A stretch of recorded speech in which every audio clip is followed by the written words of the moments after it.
Hello everyone, this is Sumit Kumar. और आज हमारे साथ हैं जानवी, जिनका आईआईटी पटना में पीएचडी में सिलेक्शन हुआ है। इनका आईसर भोपाल में भी हो चुका था। और उसका भी कुछ दिन पहले ही, 1 या 2 वीक पहले रिजल्ट आया था। और आज आईआईटी पटना में इनका हुआ है। ये बहुत ही कम जगह भी अप्लाई की थी। Anyway, Janvi, congratulation. कैसा? अब दो दो जगह आपको मिल गया। Thank you sir. और कैसे हैं आप? ठीक है। हाँ सर। आप कैसे हैं सर? बहुत बहुत अच्छे, बहुत अच्छे। बस आपका रिजल्ट हुआ और अच्छे हो गए हम लोग। तो आ, मुझे याद है जब आप एक भी इंटरव्यू नहीं देना चाह रही थी। मुझे बहुत ही अच्छे से याद है। पता नहीं कैसे आपको हमने बोला कि नहीं, थोड़ा हिम्मत रखिए, होगा होगा। और आज देखिए आपका हुआ। तो कैसा? वो जब हाँ सर। पीछे पीछे आप जब अपने आप को देखती हैं और अभी दो दो जगह, कैसा फील, कैसा होता है? सर बहुत मतलब ये सब सिलेक्शन अनएक्सपेक्टेड था और ऑफलाइन इंटरव्यू के कारण मतलब दूर पड़ रहा था तो मैं जाने के लिए थोड़ा सा दिक्कत हो रहा था। तो जब सिलेक्शन हुआ तो बहुत खुशी हो रहा है अब। Yes, definitely. तब वो हो गई मेरे ख्याल से। पिछले बार आईसर भोपाल का जब रिजल्ट आया था, उसमें आप आईआईटी पटना में इंटरव्यू दे रही थी, इंटरव्यू देने वाली थी जब आपसे बातचीत हो रही हाँ थी। अब आईआईटी हाँ पटना हाँ में से, और हाँ। अभी आपका आईआईटी पटना में हुआ है। अब मेरे ख्याल से अब ज्यादा जगह इंटरव्यू देने का कोई मतलब नहीं है, अब हो गया। अब अपना बेस्ट जो डिसीजन हो, आपको जहाँ पढ़ना हो हाँ वहां पे सर। आप रखिए। कैसा आपका स्ट्रैटेजी वगैरह रहा? सब ठीक ठाक था? कैसे यहाँ के चीजों ने आपको हेल्प किया उस टाइप के, या एक माइंडसेट कैसे आपका यहाँ का, यहाँ से आपको वो चीज डेवलप हुआ, रिसर्च में ही जाना, या कैसा कुछ रहा? उसके बारे में थोड़ा सा बताइए, जो स्टूडेंट देख रहे होंगे उनको फायदा होगा। हाँ सर। सर मैं जब 11th 12th में थी तो मुझे मैथ्स अच्छा लगता था। हम्म। उसके बाद जब अंडर ग्रेजुएशन के बाद धीरे धीरे लगा कि मुझे एकेडमिक लाइन में ही रहना है। हम्म। तो एकेडमिक लाइन के लिए स्ट्रेट लाइन है कि पहले एमएससी करो उसके बाद पीएचडी फिर हम्म। Research line. हम्म। तो वही लाइन मैंने चूज किया, पापा को भी बताया, पापा मुझे फुल्ली सपोर्ट किया, पापा मम्मी दोनों। ओह। फिर जब एमएससी कंप्लीट हुआ उस टाइम में मेरा भी क्वालिफाई नहीं था, गेट नेट कुछ भी नहीं। तो मैंने 21 में गेट क्वालिफाई किया, रैंक बहुत ही बेकार था। हम्म। तो उस टाइम में मेरा बीए में कुछ फ्रेंड्स थे जो आप लोगों के बैच में पढ़ते थे। हम्म। तो मैंने उन लोगों से इंफॉर्मेशन लिया और मुझे लगा कि कोचिंग के साथ ज्वाइन करूंगी तो फ्रेंड्स भी मिलेगा, डिस्कशन होगा, हम्म। तो एक टच में रहूंगी, जो चीजें भूल भूल गई थी वो रिकलेक्ट होगा। तो मैंने आपकी कोचिंग ज्वाइन किया। और प्रेशर तो लगता था, मतलब बहुत कुछ काम करने के लिए देते थे, सॉल्व करने के लिए। पर वो प्रेशर से ही आज मैं शायद यहाँ हूँ। वो प्रेशर नहीं रहता तो मैं यहाँ नहीं होती आज। आप लोग मैंने आपने जितना जितना प्रॉब्लम सॉल्व करने के लिए देते थे वो सोचना। फिर वो मैंने इंटरव्यू बैच में भी थे आपका, तो इंटरव्यू बैच में आप एक एक क्वेश्चन, मतलब कोई किसी भी पता नहीं था हम लोग कि कौन किससे आप पूछेंगे। तो एकदम सर्टेनली अगर मुझसे पूछे तो मेरे माइंड में तब भी सोचना कि ये हम्म। क्वेश्चन को कैसे बताना है, ये हम्म। सब बहुत हेल्प किया था। प्लस वहाँ पे अलग अलग स्टूडेंट अलग अलग स्ट्रेटेजी से क्वेश्चन को सॉल्व करते थे। हम्म। तो सबका डिस्कशन जो होता था क्लास में मेनली, हम्म। वो मुझे बहुत हेल्प किया था। एग्जैक्टली, हाँ। Exactly exactly. तो स्टूडेंट्स का ही हेल्प, मैं बोलूंगा कि वो ज्यादातर बहुत ही अच्छा था। एंड आपका भी मेहनत था डेफिनेटली, आपने क्रेडिट सब यहीं का दे दिया, बट मेरे ख्याल से लगता है कि आपका मेहनत सबसे ज्यादा था। थोड़े थोड़े जगहों पर आपका ठीक ठाक हो सकता था, बट हाँ। बट एनीवे, लेकिन चीजों के प्रति आपने थोड़ा देर से जगे, बट आप चीजों को समझे और ट्राई किया। और वो चीज आप हाँ सीखने का आपका जोर था, वो मुझे लगा। और आप मेहनत किए हैं, नो डाउट। बस थोड़ा थोड़ा सा मुझे लगता है कभी कभी कि आप चीजों को लिख के कहीं ना कहीं पे आप मतलब, क्यों ऐसा फियर था आपको कि इंटरव्यू देने मुझे नहीं जाना है सर, या मेरे को डर लग रहा है, मुझे नहीं जाना है? मतलब क्या था इंटरव्यू को लेकर आपका फोबिया, ऐसा क्यों था? क्योंकि मैंने आपको कितना मनाया होगा ये मुझे पता होगा कि आप मतलब क्यों नहीं जाना चाहते थे ऑफलाइन। क्या प्रॉब्लम था? उतना दूर है, ये है, वो है? इस टाइप का क्यों रीजनिंग क्यों आ रहा था आपके मन में? क्या था इसका कारण? सर एक्चुअली मैं अभी तो शिलोंग में हूँ, हम्म तो यहाँ से वो भोपाल पाटना बहुत दूर पड़ता था, और मतलब ऐसा था कि हम फ्लाइट में नहीं जा सकते। मेरा हम्म। फैमिली का जैसा स्टेटस है, मैं फ्लाइट में नहीं जा सकती थी, अब और अब ट्रेन आप में अब आप इतना जा लंबा सकते हैं। जर्नी। अब आप जा सकते हैं, अब अपने पैसे से आप जा सकते हैं। और माँ बाप को भी बुला सकते हैं अपने पैसे से। तो अब कंडीशन आपका ठीक ठाक हो जाएगा, दिक्कत नहीं है। हाँ, कंटिन्यू हाँ, प्लीज। ऊपर से सर मतलब यहाँ पे जो एनआईटी का जो कोर्स वर्क था, वो भी मतलब मुझे करना पड़ रहा था, क्योंकि मुझे पता नहीं था उस टाइम कि होगा ही मेरा कहीं पे और जगह पे, तो ये भी अच्छे से करना पड़ रहा था। ऊपर से मैं आपकी इंटरव्यू बैच में थी, तो सबको लेके मैं बहुत कंफ्यूज थी कि मुझे क्या करना चाहिए, क्या नहीं करना चाहिए। आप यहाँ रेगुलर बैच में थे या इंटरव्यू में बैच में थे या दोनों में थे? आप क्या थे आप यहाँ पे? मैं दोनों में थी। मैं सितंबर में आपके रेगुलर बैच में ज्वाइन किया, हम्म, उसके बाद इंटरव्यू बैच में भी मैंने ज्वाइन किया था। अच्छा। मतलब गेट का रिजल्ट जब आया, फिर मार्च हम्म, के एंड में मैंने हम्म, ज्वाइन किया इंटरव्यू बैच। दोनों जगह से आपको फायदा मिला, जो आप चाहती थी वो चीज आपको सीखने हाँ को मिला। ओके।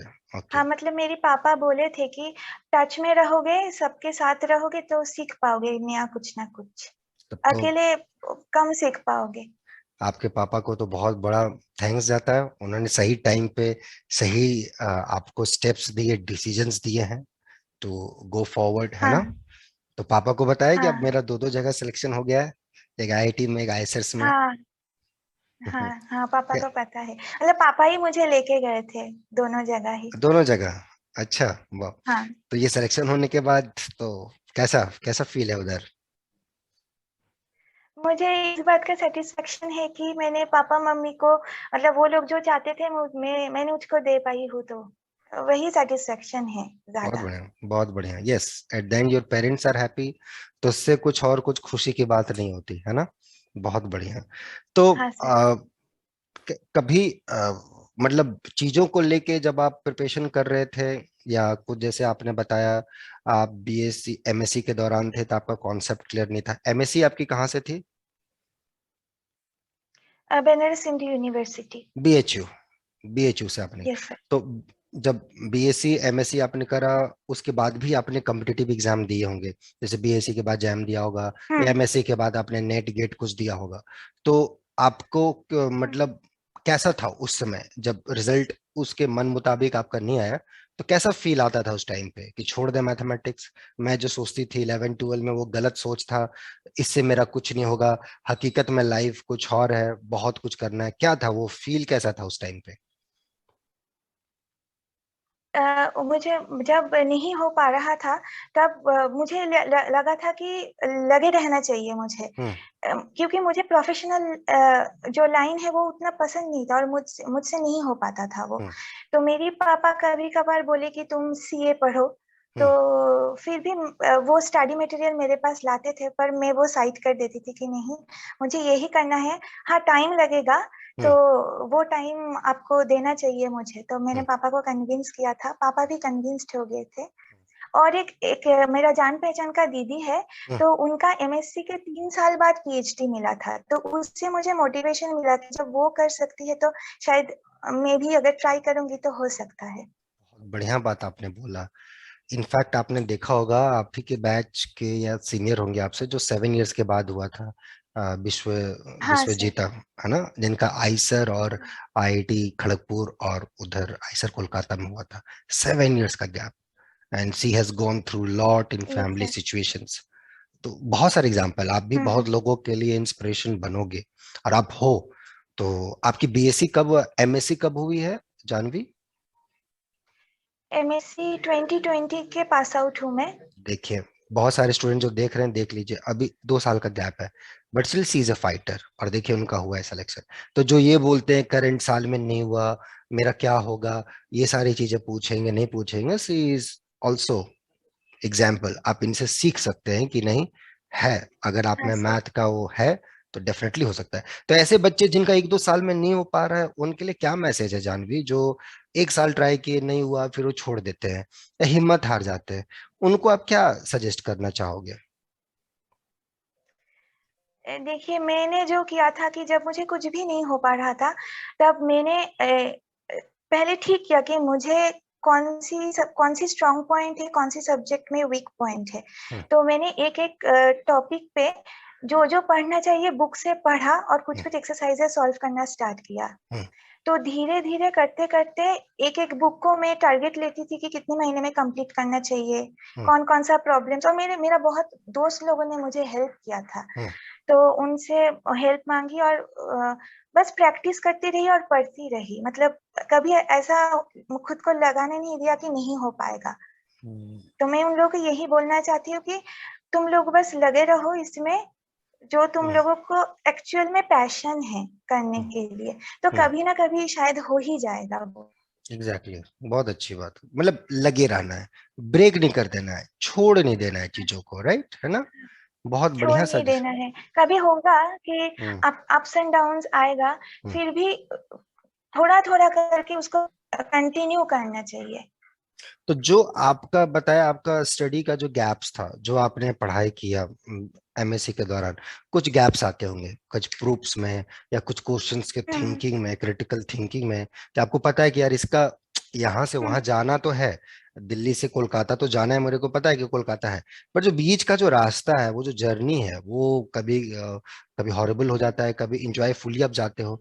तो वो जब मैथ्स में भी आपके साथ आता था कि आपको पता है कि इसका एट द एंड रिजल्ट ये है, सॉल्यूशन ये है, मेरे को आंसर पता है, बट द प्रोसेस जो है उसके बीच का, हम्म वो प्रोसेस जब आपको नहीं आता था, और यहाँ पे जब चीजें आप पढ़ रहे थे या फिर आप खुद से भी ट्राई कर रहे थे, तो वो चीजें जब आपकी क्लियर होती गई टाइम टू टाइम, या हमने कभी कुछ ऐसा दिया, तो कैसा फील आता था उस टाइम पे? मतलब लगता था कि यार गिव अप नहीं किया, बहुत अच्छा किया?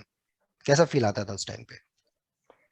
हाँ सर, आपका एक स्ट्रेटेजी मुझे बहुत अच्छा लगा। आप पहले क्वेश्चन देके हम लोगों से पूछते थे हम्म, कि आप लोग पहले बताइए, फिर हम लोग जब गलत बताते थे आप तो डांटते थे, दैट इज गुड, और आप उसके बाद हम लोग को रेक्टिफाई करते थे कि ये ऐसा नहीं होगा, ये ऐसा करना चाहिए। तो वो याद रहता था कि मैं ऐसा कर रही थी पर सर ने बोला कि नहीं, इसको ऐसा नहीं वैसे करना चाहिए। तो उससे बहुत फायदा हुआ था मुझे। हाँ, आपका आपका लग रहा है नेटवर्क कनेक्शन बहुत ही डाउन है, आपका वीडियो कहीं कहीं पे पॉज हो जाता है, बट आवाज आ रही है। एनीवे, आवाज is important and your emotions is important. तो बहुत इमोशनली चीजों को बता रहे हो, बहुत ही अच्छा लग रहा है। And I am very much happy for you Janvi, बहुत ही मैं खुश हूँ, क्योंकि मैं ऐसे स्टूडेंट से बात कर रहा हूँ जो कुछ दिन पहले लगा कि नहीं मैं कहीं इंटरव्यू नहीं दूंगा, मैं जहां हूं मैं वहीं खुश हूँ, लेकिन उस स्टूडेंट को फोर्स करके भेजना कि नहीं भैया जाइए इंटरव्यू दीजिए, और उसने आज दो दो जगहों पर, वो भी अच्छे रिसर्च इंस्टीट्यूट में, आईसर भोपाल और आईटी पटना में भी झंडे गाड़ दिए। बहुत अच्छे अच्छे स्टूडेंट गए थे वहां पर जिनका गेट में रैंक बहुत अच्छा था, नहीं हो पाया उनका सिलेक्शन। तो ऐसे स्टूडेंट जिनका इस बार रैंक बहुत अच्छा है, नहीं हो पा रहा है सिलेक्शन, उनके लिए क्या मैसेज है आपका? उनको आप क्या बोलना चाहोगे, जो लगे हुए हैं, पिछले साल भी दिया था, इस साल भी दे रहे हैं, नहीं हो पा रहा, उनके लिए क्या मैसेज है आपका? मेरा यही है कि जहाँ पे वीक पॉइंट्स है वो पहले ढूंढो, उसके ऊपर वर्कआउट करो और नेक्स्ट टाइम के लिए फिर से ट्राई करो। गिव अप मत करो, है ना? छोड़ मत दो, राइट? हाँ सर। बहुत यस। बढ़िया। Yes sir. ठीक, ठीक है, बहुत अच्छा। और आपका जो था, मेरे ख्याल से बुक्स कलेक्शंस, ये सारी चीजें आपकी अच्छी होंगी, ऑफ कोर्स, बहुत अच्छा। तो कैसे बैलेंस करती थी, सेल्फ स्टडी हो गया, या चीजों को यहाँ पे जो दिया जाता था, या ये सारी चीजों को कैसे मैनेज करती थी आप? सर मैं, आप जब क्लास में नोट्स वो सब देते थे तो क्लास के बाद मैं वो एक बार रिवीजन करती थी, और उसके बाद जो मुझे रात में फ्री टाइम मिलता था या दोपहर में मिलता था, क्योंकि मैं पूरा घर पे ही थी पूरा हम्म, 1 साल, हम्म। तो उस टाइम पे मैं थोड़ा थोड़ा करके बुक्स पढ़ती थी। मैनेज कर लेते थे थोड़ा बहुत इधर से उधर, राइट है ना? ठीक यस है, सर। चलो। हाँ, मतलब मैं बहुत पूरा 1 ईयर जब मैं घर पे बैठी तो मैंने पूरा टाइम मैंने मैथ्स को ही दिया था। बहुत बढ़िया, बहुत बढ़िया। उसी का फल है, वही एक साल के रिजल्ट्स का फल है कि ये चीज हुआ। एनीवे, बहुत congratulation Janvi, I am very much happy for you, मतलब अमेजिंग। आई होप आप, जो आपका बेस्ट डिसीजन हो, जहां भी आपको अब जाना है, ये आपका चॉइस है। हम लोग का काम है कि बस भैया वहां तक पहुंचा देना, बाकी अब आपका चॉइस है, जो रिसर्च इंस्टीट्यूट आपको अच्छा लगता है, गो हेड, ओके? किसी से पूछने की जरूरत नहीं है, दोनों अपने अपने जगह पर बहुत अच्छे हैं। आपको जो पसंद है, जहां आपके एरिया ऑफ इंटरेस्ट में लगता है कि हाँ यहाँ पर मैं जो काम करना चाहती हूँ, यहाँ पर ये सारी चीजें हैं, उसको करो और उस पर काम करो। बहुत बढ़िया, बहुत अच्छा लगा आपसे बात करके। मैं भी कुछ सीख के जा रहा हूँ आपसे। एंड जो ये वीडियो स्टूडेंट देख रहे हैं, आई होप वो लोग भी सीखे होंगे। एंड फर्स्ट एंड लास्ट, कुछ और कहना चाहते हैं जानवी? फिर हम लोग इसको क्लोज करेंगे स्टेटमेंट। मैं अगले बार जो एस्पिरेंट्स है उन लोगों को बोलूंगी ऑल द बेस्ट, मेहनत करो, हो जाएगा। चलो, thank you Janvi, and all the best best wishes from my side. Okay, और जो स्टूडेंट वीडियो देख रहे हैं उनको भी हमारी और जानवी की तरफ से बेस्ट विशेस। ठीक है Janvi, take care. Okay, bye. चलो।